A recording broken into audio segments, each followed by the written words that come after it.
តើបងប្អូនអ្នកខ្លះដែលធ្លាប់មានបញ្ហាកូនបើកដោះអត់ឡើងគីឡូសោះ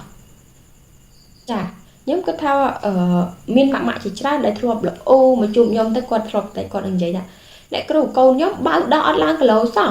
ហេតុអីហើយចាក្នុងវីដេអូនេះខ្ញុំនឹងរៀបរាប់ពីមូលហេតុមួយចំនួនដើម្បីឲ្យបងប្អូនដឹងនិងចូលអាចយកទៅដោះស្រាយបញ្ហាទាំងអស់នឹងបានថា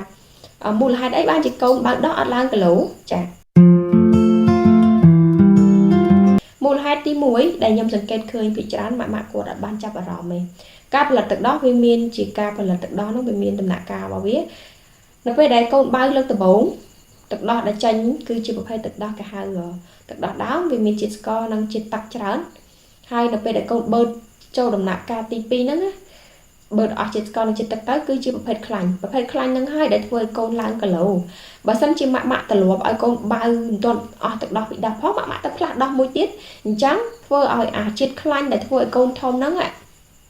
វាអត់អាចទៅដល់កូនទេអញ្ចឹងកាលណាសារជាតិខ្លាញ់អត់ទៅដល់កូនធ្វើម៉េចកូនធាត់កូនធំគឺអត់ធំទេអញ្ចឹងកូននឹងបើមិនក៏នៅតែអត់ធំដែរដោយសារតែកោតបឺតហ្នឹងទឹកដោះគាត់បឺតហ្នឹងវាអត់ទាន់ពេញលេញម៉ាក់ឆាប់បដូរដោះខ្លាំងពេក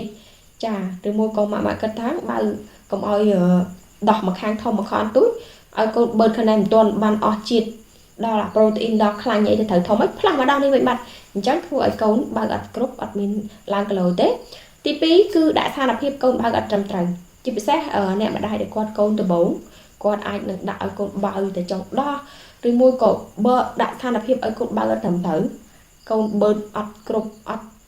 បឺតដោយសារជាតិដែលល្អដែលធ្វើឲ្យកូននោះបឺតបានល្អឯងអញ្ចឹងវាធ្វើឲ្យកូនឡើងអត់ធំដែរហើយទី3តកតងនឹងរបបអាហាររបស់ម៉ាក់ដែលគាត់ញ៉ាំគាត់អាចនឹងញ៉ាំមិនគ្រប់គ្រាន់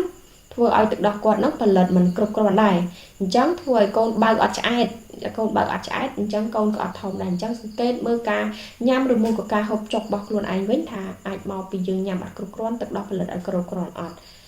ខ្ញុំគិតថាការបំបើដល់កូនគឺជារឿងដែលពិបាកមែនតើសម្រាប់ម៉ាក់ដែរថ្មីថ្មោងណាអញ្ចឹង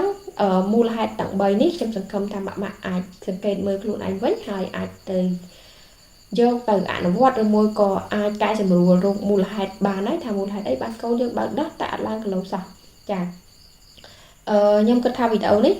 មានប្រយោជន៍សម្រាប់ម៉ាក់ដែលគាត់កំពុងតែឆ្ងល់ចង់ជួយ share មួយទៅណោះហើយជួយ subscribe ដើម្បីទទួលបានព័ត៌មានថ្មីៗទាក់ទងនឹងការថែទាំទីពោះថែទាំទីរូបហើយបើសិនជាមានចំនួនឬមួយក៏អីជួយ comment ក្នុងវីដេអូនោះមកខ្ញុំនឹងព្យាយាមឆ្លើយអត់តបគេអញ្ចឹងជួបគ្នាក្នុងវីដេអូក្រោយអរគុណ